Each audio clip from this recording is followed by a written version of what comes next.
Nós vamos falar sobre a vinda de Cristo. O pessoal que me conhece fala, mas o Érico sempre fala sobre a vinda de Cristo. Não sou eu que falo sobre a vinda de Cristo, é a Bíblia que fala sobre a vinda de Cristo. Como nós estamos estudando a Bíblia na sequência, volta e meia o assunto aparece. Então nós vamos repetir, se Deus acha que é importante falar sobre a vinda de Cristo, nós vamos falar. Se ele repetiu isso tantas vezes nas Escrituras, nós vamos estar também repetindo sobre isso, sobre esse assunto, né? Eu vou começar com esse texto de Mateus 25, que não é, se os irmãos forem pegar aí os nossos vídeos, vídeo aula aí da EBD passadas, no canal ali do YouTube, você vai ver que nós estávamos em Mateus 10. Só que o Mateus 10 traz, no final, Jesus falando sobre a sua vinda. E aí então, eu pulei aqui para o Mateus 25, só para pegar uma ligação aqui e depois a gente volta no 10, tá? Então a gente vai ler uma descrição no Mateus 25 sobre um juízo que acontece na vinda de Cristo. Daí, com base nesse juízo, a gente volta para o Mateus 10 para entender o contexto ali, o restante do capítulo, tá? Então, vamos lá. Mateus 25, eu vou ler do 31 em diante. Quando o Filho do Homem vier em sua glória, e todos os santos anjos com ele, então se assentará no trono da sua glória. E todas as nações serão reunidas diante dele, e apartará uns dos outros, como o pastor aparta dos bodes as ovelhas. E porá as ovelhas à sua direita, mas os bodes à esquerda. Então dirá o rei aos que estiverem à sua direita: vinde, benditos de meu Pai, possuí por herança o reino que vos está preparado desde a fundação do mundo. Então esse aqui é o assunto. Cristo vindo, se assentando como rei e juiz, né? O trono representa tanto a sua realeza quanto a sua condição de julgar. E ele então vai fazer uma separação entre bodes e ovelhas. E ele vai colocar aqui quais são os critérios para que a nação, está falando que quem está sendo julgado, as nações aqui, né? Então você tem aqui o Filho do Homem, o Messias, Cristo, o Rei dos Reis, ele vindo em sua glória. Ele estava aqui na terra falando. Então ele está dizendo, eu vou voltar em glória. Eu não estou aqui revelando a minha glória hoje, quando ele veio para morrer. Mas um dia eu voltarei na glória, com todos os santos anjos. Então está falando do futuro, está falando da vinda dele, vai se assentar no trono da sua glória. Então nós percebemos que este juízo aqui, ao que tudo indica, não é no céu, é aqui, é ele vindo para o juízo, né? E as nações reunidas diante dele. Então, os povos da terra serão julgados para saber quem entra no reino, quem não entra no reino. Então, você tem um aspecto futuro do reino. Nós temos o aspecto presente, que nós estamos vivendo hoje. Cristo é o nosso Senhor. Cristo habita na sua igreja. Você pode pensar que a igreja é uma manifestação do reino de Deus na terra, mas existe uma outra futura, uma manifestação diferente da que nós estamos tendo agora, onde Cristo reina sobre todas as nações, onde todos serão seus servos. Hoje em dia as pessoas não estão servindo voluntariamente a Cristo, todas elas, evidentemente, né? Então, aqui você está pensando no futuro, num aspecto ainda vindouro do reino de Deus, quer dizer, que ainda está por vir, né? E ele fala, então, de como que vai ser o julgamento para decidir se você entra ou não entra neste reino, né? Disso que ele está falando. Se assentará no trono da glória, as nações reunidas, vai apartar uns dos outros, vai pôr ovelhas e bodes à direita, à esquerda, à direita, né? Aliás, ovelhas à direita, bodes à esquerda. Versículo 34, ele diz, os benditos de meu Pai, né? Ele fala de um grupo, os benditos que estão à sua direita, que são as ovelhas, né? As ovelhas são os benditos de meu Pai, e vocês vão possuir por herança o reino que vos está preparado desde a fundação do mundo. Ele não está manifestado ainda, mas já está preparado. É o reino de Deus, essa manifestação futura do reino de Deus já está preparada, e as suas ovelhas irão receber este reino. Por quê? Então, existem dois grupos de pessoas. Não existe nessa divisão aqui vai aparecer um terceiro grupo que ele vai mencionar daqui a pouco, mas em princípio esse terceiro grupo não está sendo julgado. Você tem um grupo sendo julgado, grupo de pessoas sendo julgadas, e você vai saber quem fica à direita, quem fica à esquerda. Qual é o critério para você ficar à direita? À direita, quem entra no reino. Porque tive fome e destes-me de comer. Tive sede e destes-me de beber. Era estrangeiro e hospedastes-me. Estava nu e vestistes-me. Adoeci e visitastes-me. Estive na prisão e fostes-me ver. Então ele colocou o critério. Vocês vão entrar porque vocês fizeram este conjunto de, vamos usar o termo caridades aqui, parecem caridades com Jesus, né? Estava sofrendo, estava nu, estava preso, estava doente. Mas quando é que Jesus esteve preso? Até aqui não tinha estado preso ainda. Ele vai ser preso ainda depois, né? Mas até aqui Jesus não foi preso ainda. Então por que você está falando assim, né? Eu estive na cadeia. Jesus nunca esteve na cadeia, nunca te visitei, Senhor, né?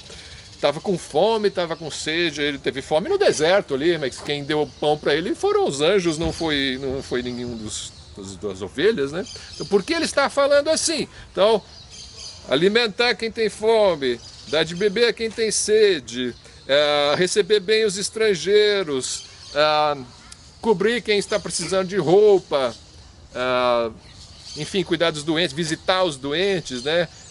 Visitar os prisioneiros. Você já foi na penitenciária visitar os prisioneiros? Se você não foi, então você não vai entrar no reino do céu. Será que é isto que ele está falando? Vamos pensar um pouquinho.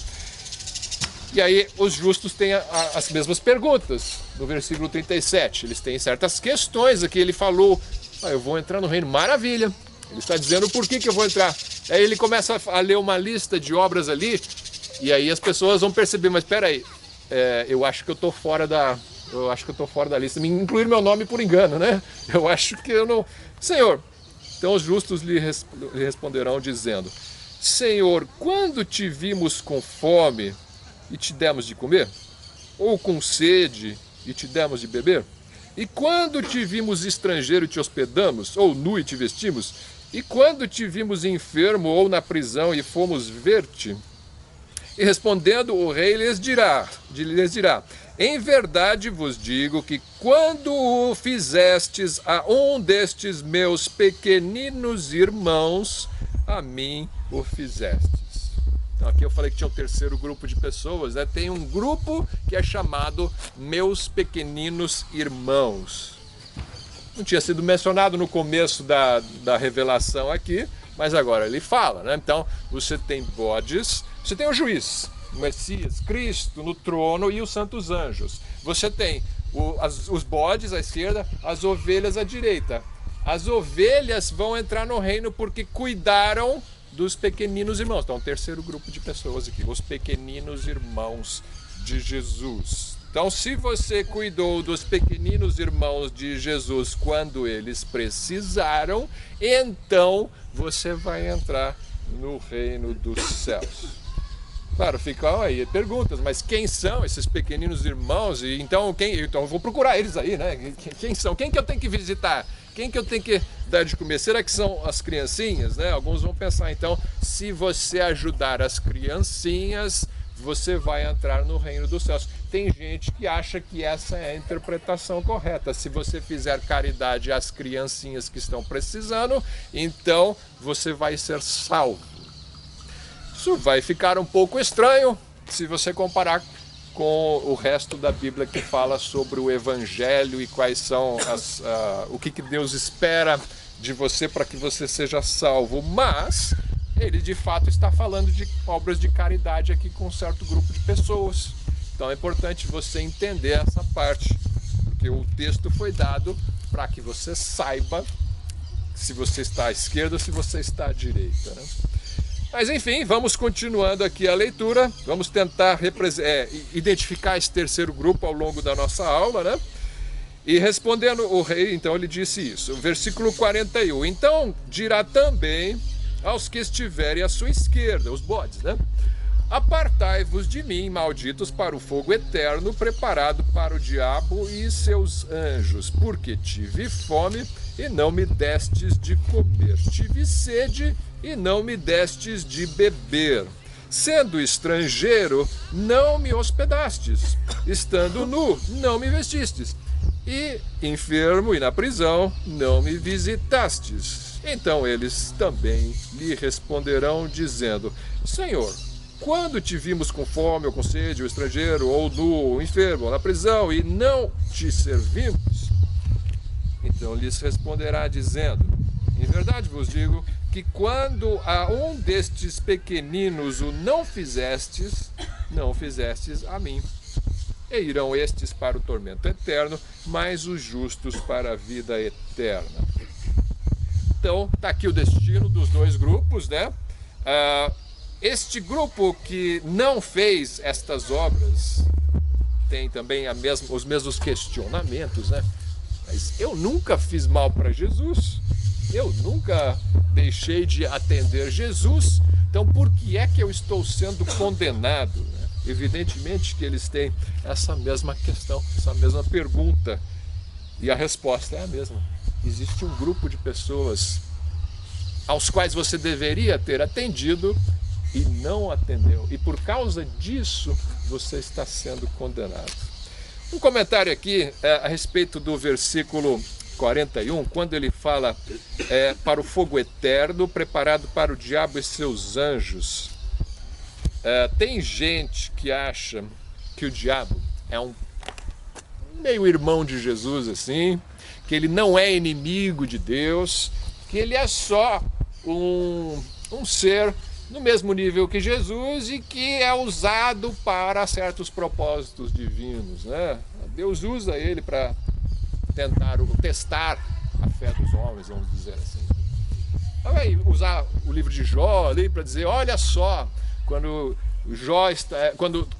Deus está ali na presença dos seus anjos, no livro de Jó, o diabo aparece e ele fala com Deus, e aí ele fala, olha, eu vou mexer com Jó, ele vai te blasfemar, e Deus deixa, né? Então parece que Deus tem uma certa amizade com o diabo, os dois estão no mesmo plano e eles cumprem o propósito, né? Então tem gente que vai dizer, o diabo não é inimigo de Deus.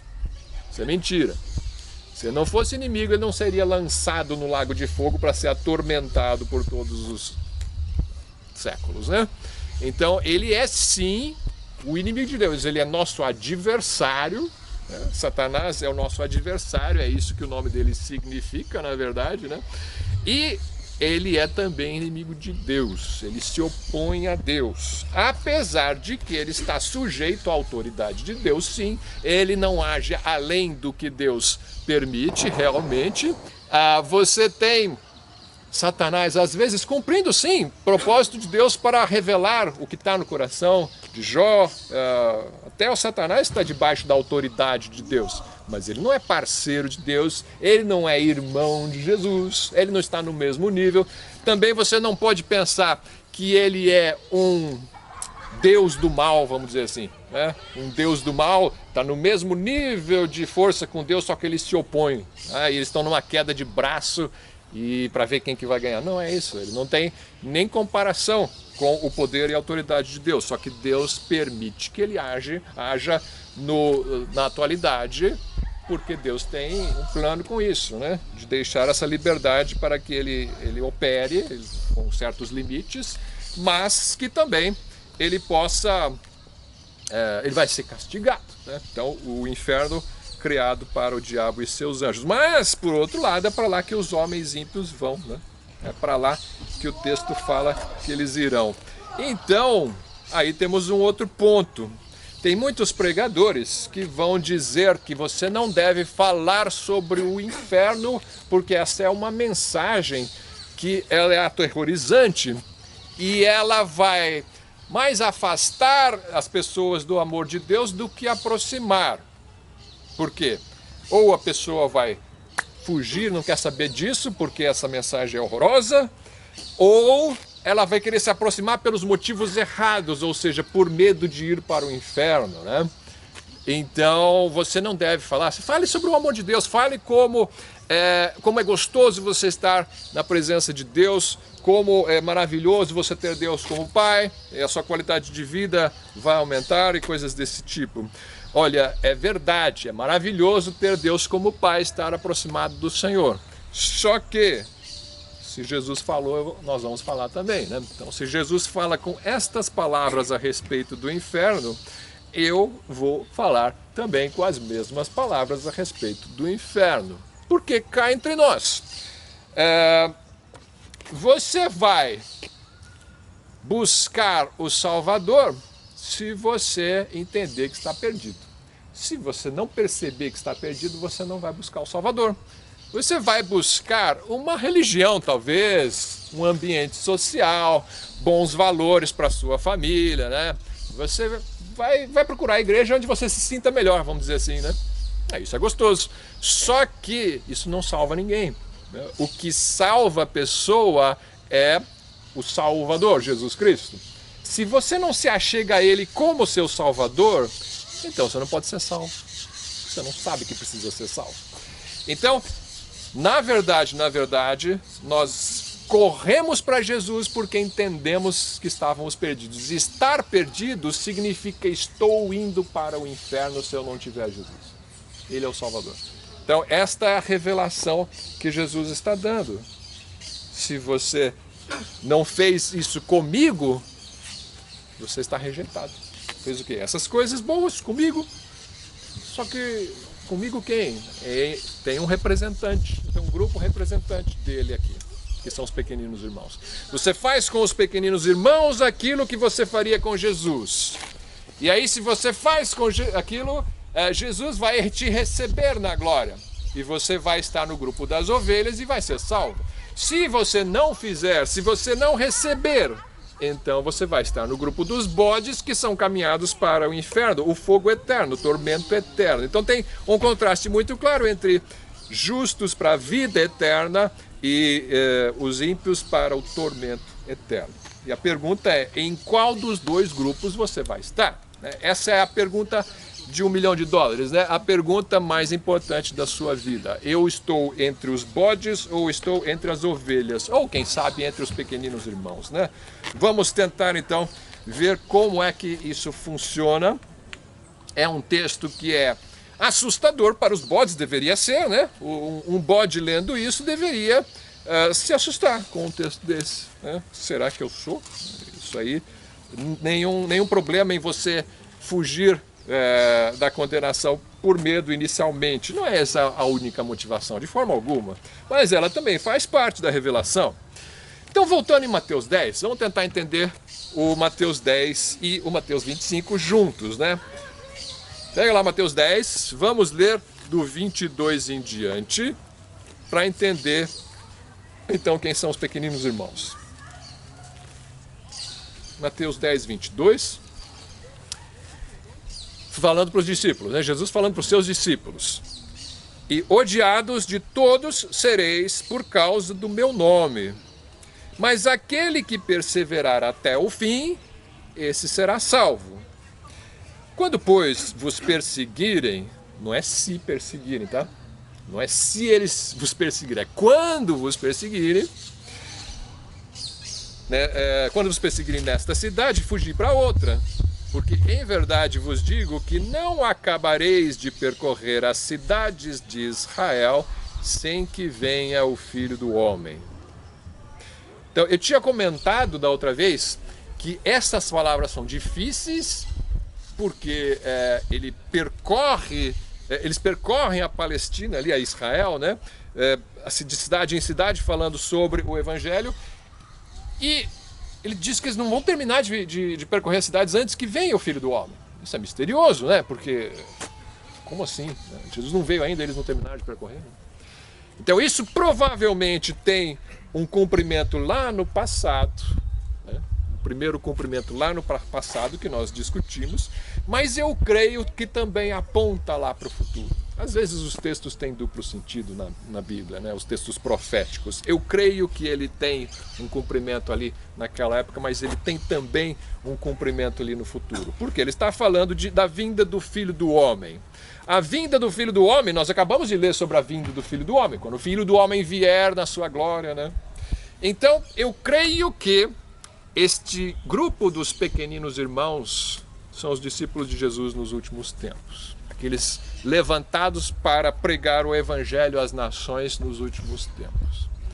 Eu vou tentar argumentar biblicamente com esse texto que essa é a resposta correta, que você tem ali no julgamento daquelas nações um teste de como que as nações receberam o evangelho dos pequeninos discípulos de Jesus Cristo no fim dos tempos, aqueles que irão pregar antes da vinda de Cristo. Já estamos pregando, não sabemos quando que Cristo virá, mas existe então um grupo selecionado por Deus para espalhar o evangelho às nações, e esses são os pequeninos irmãos de Jesus Cristo, e se as pessoas os receberem como representantes de Cristo, então elas serão salvas.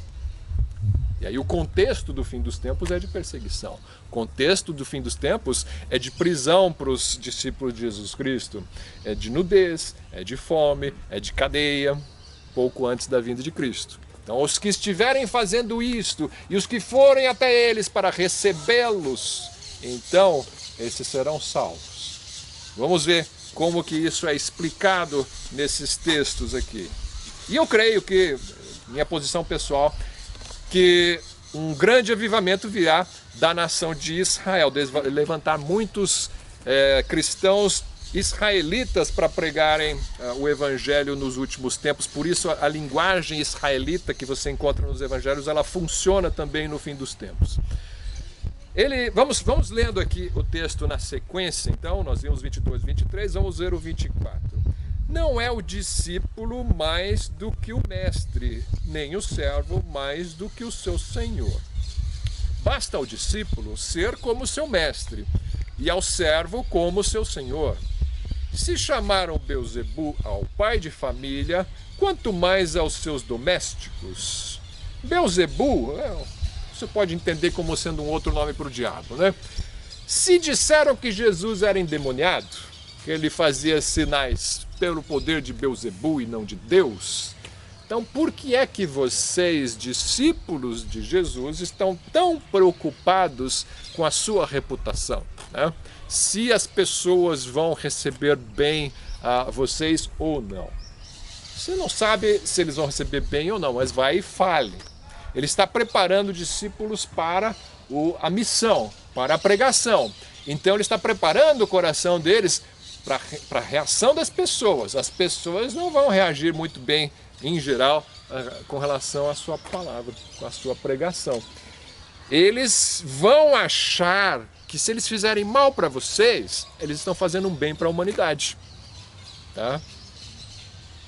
Vai vir um tempo em que todo aquele que prender ou talvez até matar um discípulo de Jesus Cristo vai cuidar, estar fazendo uma boa ação para a humanidade, porque essas pessoas são nocivas, essas pessoas são tóxicas, essas pessoas corrompem a sociedade, elas não seguem a cosmovisão prevalente. Então nós tentamos mudar a mente delas por bem, mas se não deu certo, elas continuam atrapalhando, então nós temos que agir com força, e as pessoas vão agir com força contra os discípulos de Jesus, assim como fizeram lá atrás, na época que Jesus estava aqui.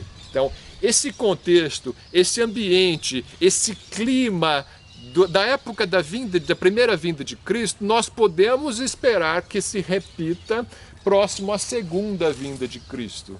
Um período, um clima em que os verdadeiros discípulos serão olhados como um mal para a sociedade, como se nós fôssemos um mal à sociedade que precisa ser combatido para o bem da humanidade. Nós precisaremos ser combatidos para o bem da humanidade. Então Jesus está preparando as pessoas, os seus discípulos, para que saibam que é assim.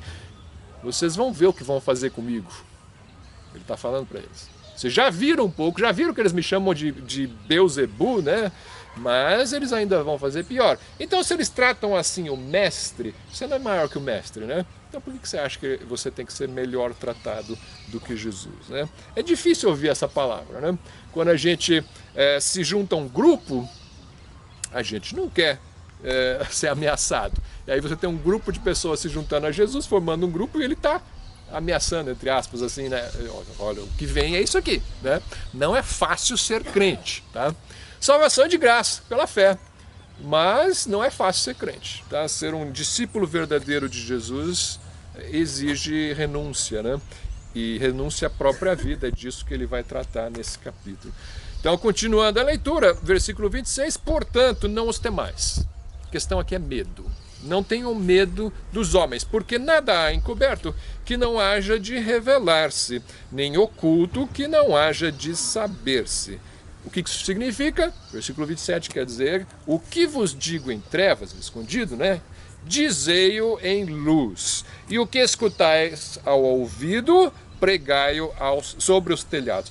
Mas eu tenho medo se eu pregar sobre os telhados, se eu pregar no parque assim, né? O que pode acontecer, né? Eu tenho medo de alguma reação contrária. Ele está falando, olha, pregue sobre os telhados. Anuncie, porque chegou o tempo de pregar, não dá para esconder. O fim dos tempos está se aproximando. Então as pessoas têm a necessidade e o direito de saber o que está acontecendo e o que vai acontecer. E nós é que sabemos isso. E nós é que temos que falar. Então chegou o tempo, vamos falar. O que vai acontecer está tudo escrito aqui. E não tenha medo dos homens. Não tenha medo dos homens. Não tem mais... os que matam o corpo, versículo 28, e não podem matar a alma. Temei antes aquele que pode fazer perecer no inferno a alma e o corpo. Então, está falando mais uma vez de medo, né? Temei. A palavra aqui é phobeo. Phobeo é a palavra grega de onde a gente tira fobia, né? Fobia é medo, temor, até pânico você pode traduzir dessa maneira, né? Aquele medo muito grande. Olha, e aí a gente entra num ponto que a gente vai precisar pensar um pouquinho. Ele está falando sobre medo. Não tenha medo dos homens, tenha medo daquele que... Porque os homens só matam o corpo, né? Mas tem um que mata o corpo e a alma no inferno. Quem que é esse? É Deus, né? Deus é que tem o poder. A gente acabou de ler Mateus 25, Cristo lançando os bodes no inferno. Então é desse que você tem que ter medo. Aí fica assim uma comparação meio estranha, né? Porque eu não tenho medo de Jesus, eu não tenho medo de Deus, né? Ele é meu pai, não tenho medo do meu pai. Eu não tenho medo do meu Senhor Jesus, ele é um bondoso Senhor. Então por que é que ele está comentando sobre medo aqui? Que eu devo ter medo de Deus e não medo dos homens. A palavra é a mesma, né? Mesma sensação que eles estão talvez direcionando para os homens. Ele fala, não direcione para os homens, direcione para Deus, porque o homem pode matar teu corpo, Deus pode matar o corpo e a alma. Qual a diferença entre matar o corpo e matar o corpo e a alma, né? O que significa morrer na Bíblia? Biblicamente falando, o que é morrer? Morrer é separar. Você morreu...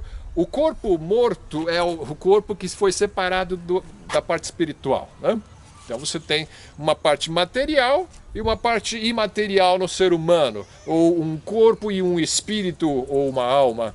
Então quando você morre, separa um do outro. O corpo vai ao pó e o espírito retorna a Deus que o deu, diz o livro de Eclesiastes, né? Então isso é a morte que nós entendemos, nós conhecemos, morte física.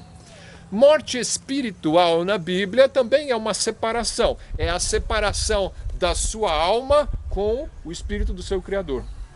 Você está separado dele, então você está morto espiritualmente. Você não tem comunhão com ele. Você não está unido a ele, ao Espírito Eterno. O seu espírito está separado. Então você vai encontrar na Bíblia duas situações onde a pessoa está morta espiritualmente. Uma, desde que ela nasce. Desde que a pessoa nasce, ela está morta espiritualmente, porque nós não nascemos vivos, nós nascemos mortos espiritualmente. Não nascemos em comunhão com Deus. Não nascemos fazendo a vontade de Deus. Nós nascemos fazendo nossa vontade, né?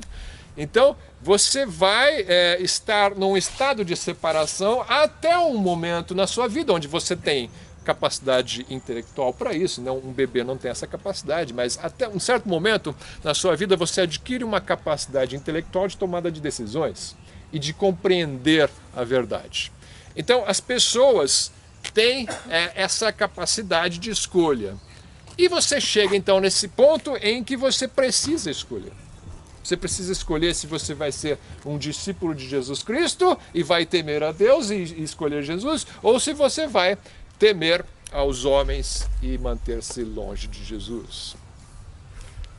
Como isso acontece, eu não vou discutir. Isso é complicado. Deus o sabe.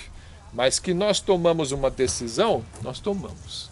E é dessa decisão que ele está falando aqui. Ele está falando que vocês não devem ter medo na hora de tomar essa decisão, não devem ter medo dos homens, mas de Deus. Está ligado com isso aqui o texto. Então, você vai encontrar sobre a morte da alma, essa separação, lá em Efésios capítulo 2. Vamos ver alguns textos em Efésios 2.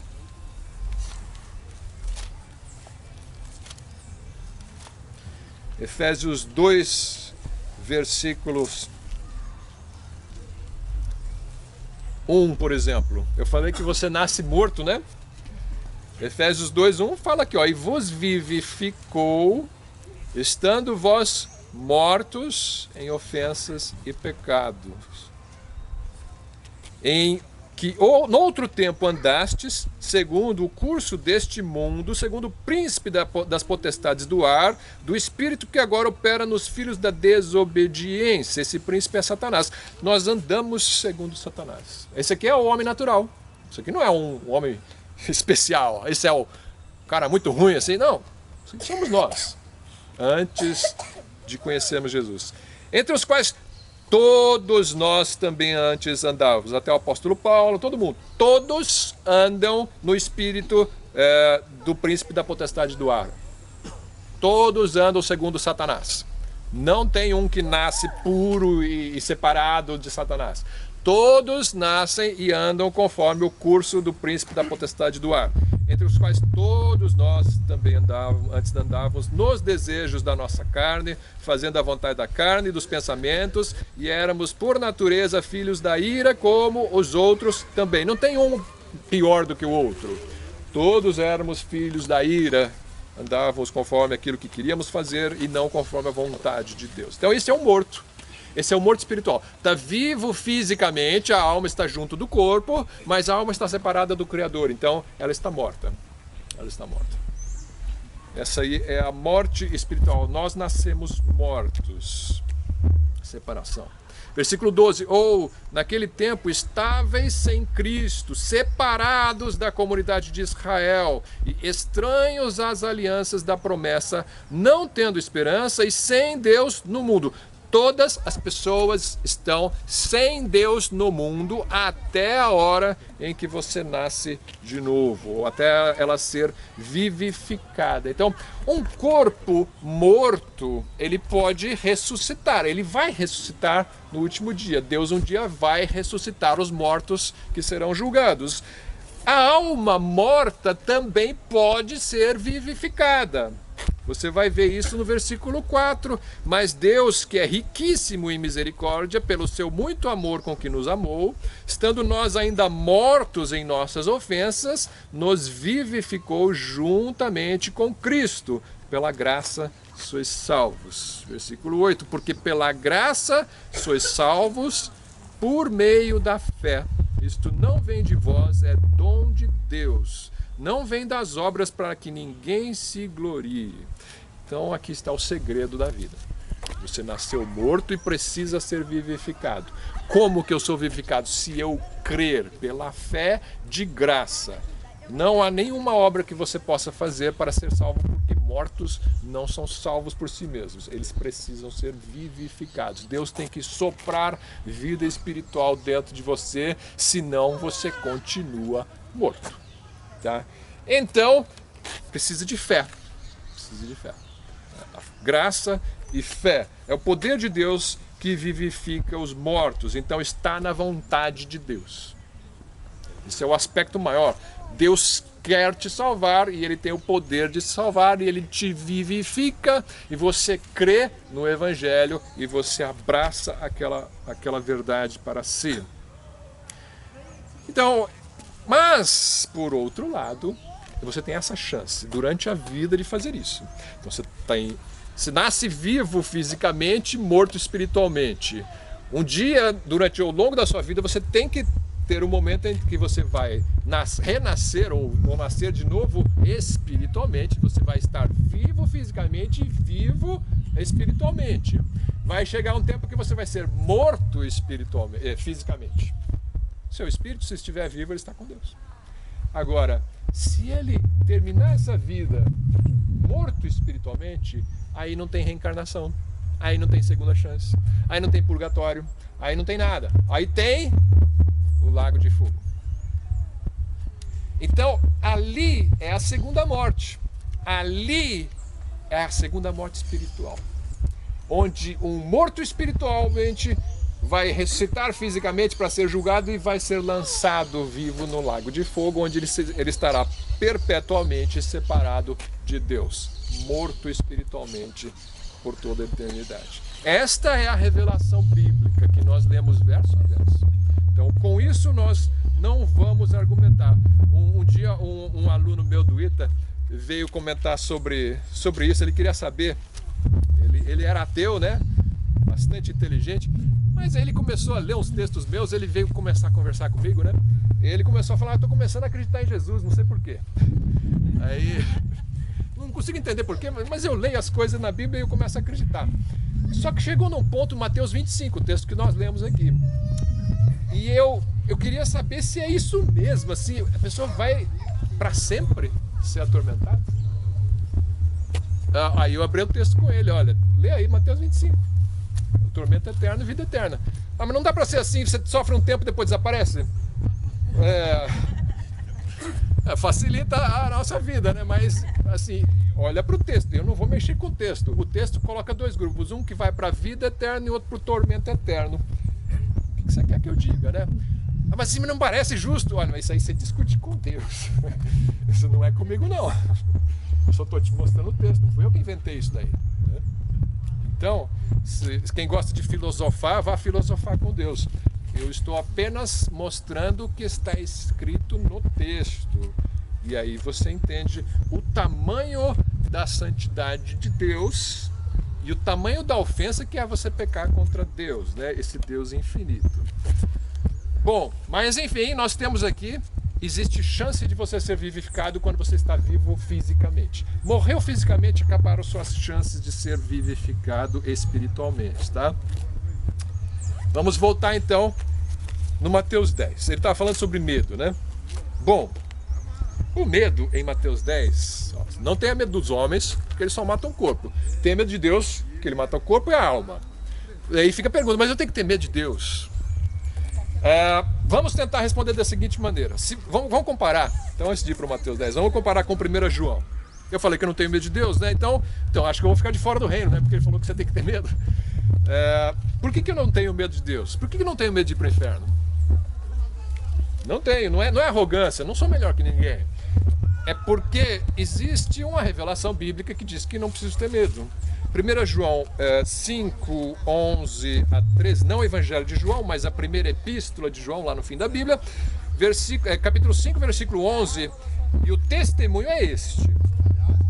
Eu falei que você tem que ter fé, né? É graça e fé. É fé no quê? O testemunho é este, que Deus nos deu a vida eterna e esta vida está em seu Filho. Quem tem o Filho tem a vida. Quem não tem o Filho de Deus não tem a vida. Estas coisas vos escrevi, os que credes no nome do Filho de Deus, para que saibais que tendes a vida eterna e para que creiais no nome do Filho de Deus. Então é essa a fé. É graça e fé. Fé em quê? No nome do Filho de Deus. O nome eu sei, é Jesus. Mas quem é Jesus? O que ele fez?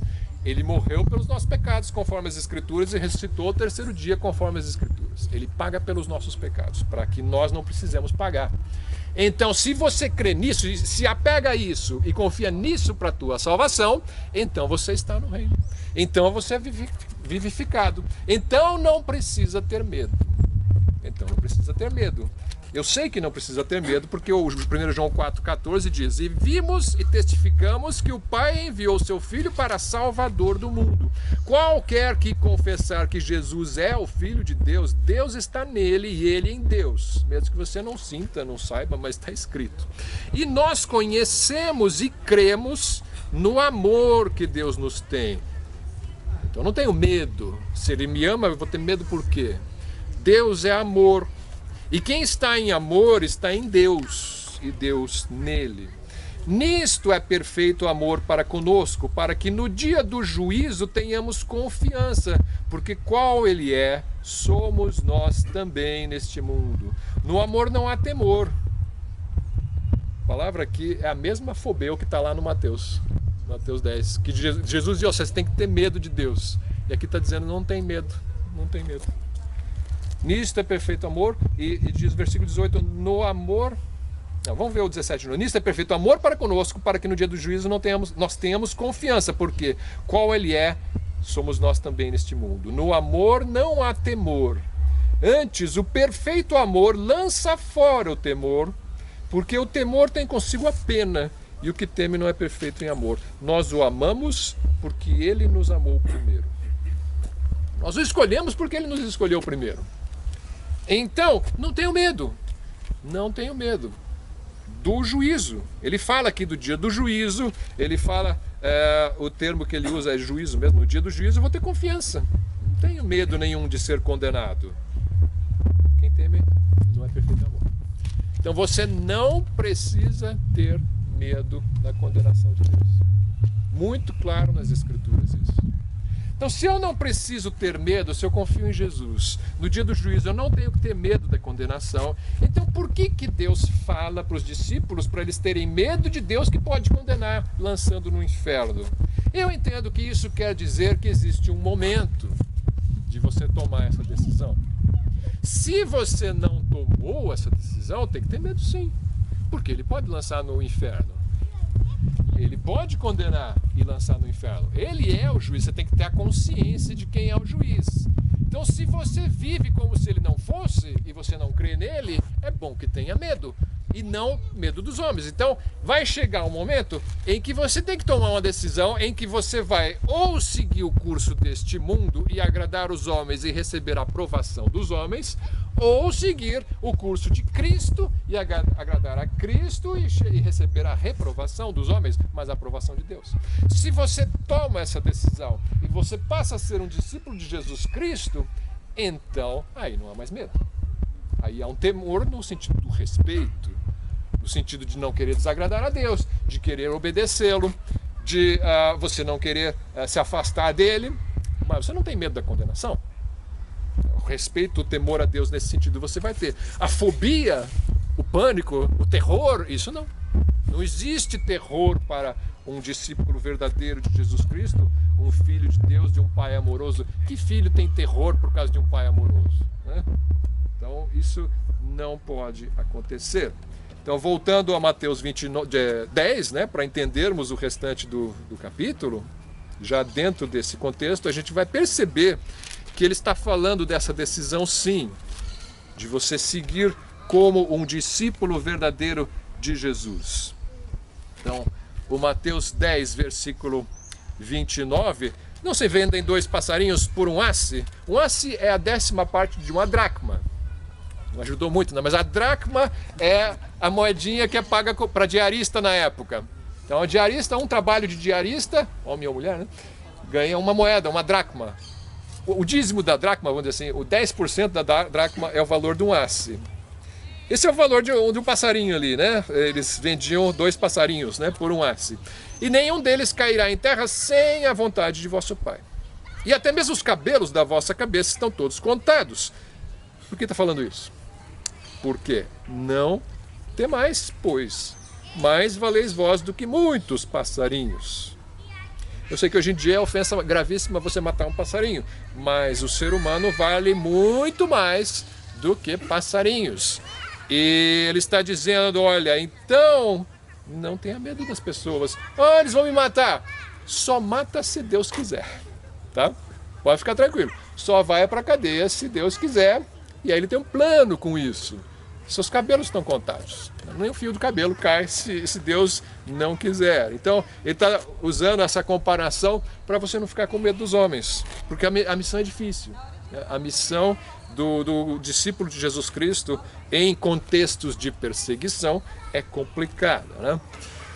Versículo 32. Portanto, qualquer que me confessar diante dos homens, eu o confessarei diante de meu Pai que está nos céus. Mas qualquer que me negar diante dos homens, eu o negarei também diante de meu Pai que está nos céus.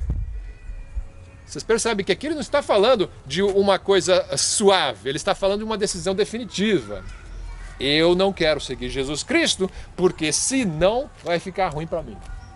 Eu quero seguir os homens.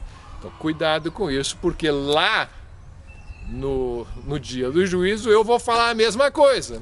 Você me rejeitou lá, então eu te rejeito aqui, né? Então, é disso que ele está falando, uma posição. O discípulo de Jesus tem que tomar uma posição em uma situação complicada, né? Eu, por mim mesmo, não teria coragem, talvez, de seguir Jesus. Se não for o poder de Deus, o poder do Espírito Santo, é muito mais fácil você negar para proteger a sua vida. Mas ele está falando que é preciso ter um apego a Jesus Cristo mais do que a nossa própria vida. Deus dá força, né? Deus dá força aos seus. Não cuideis que vim trazer paz à terra, não vim trazer paz, mas espada, porque eu vim pôr em dissensão o homem contra o seu pai, e a filha contra a sua mãe, e a nora contra a sua sogra. E assim os inimigos do homem serão os seus familiares. Quem ama o pai ou a mãe mais do que a mim, não é digno de mim, e quem ama o filho ou a filha mais do que a mim, não é digno de mim. E quem não toma a sua cruz e não segue após mim, não é digno de mim. Quem achar a sua vida, perdê-la-á. E quem perder a sua vida por amor de mim, achá-la-á. Então, é daí que ele fala essa ênfase tão grande, tão forte no temor. Vocês estão tendo mais medo dos homens do que de Deus, se vocês rejeitam Cristo para guardar a sua própria vida.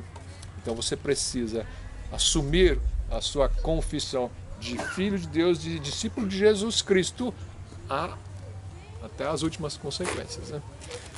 Agora, uma vez que eles tomaram essa posição, eles seguiram até o fim.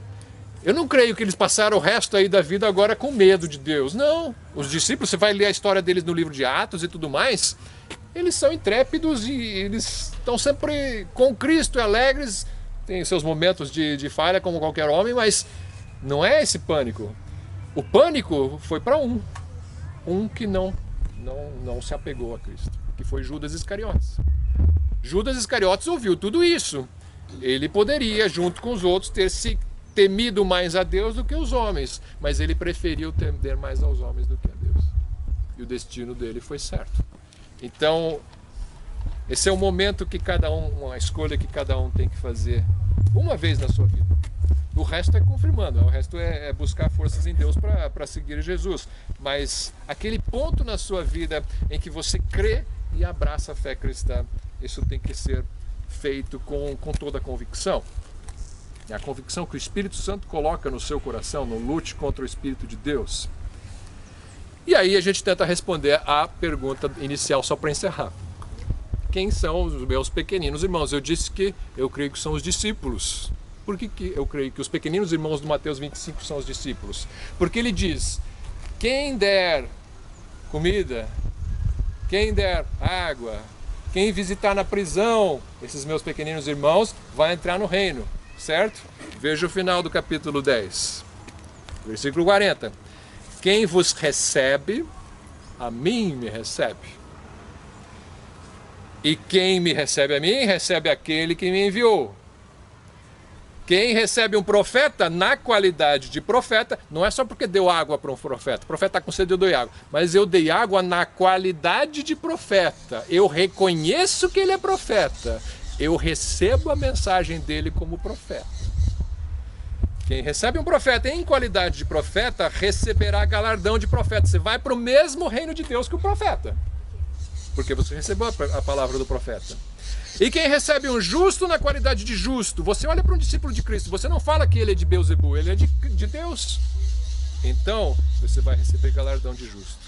E qualquer que tiver, olha só, dado só que seja um copo de água fria a um destes pequenos, em nome de discípulo, em verdade vos digo que de modo algum perderá o seu galardão. Então, os pequenos são os discípulos de Jesus que pregam o Evangelho.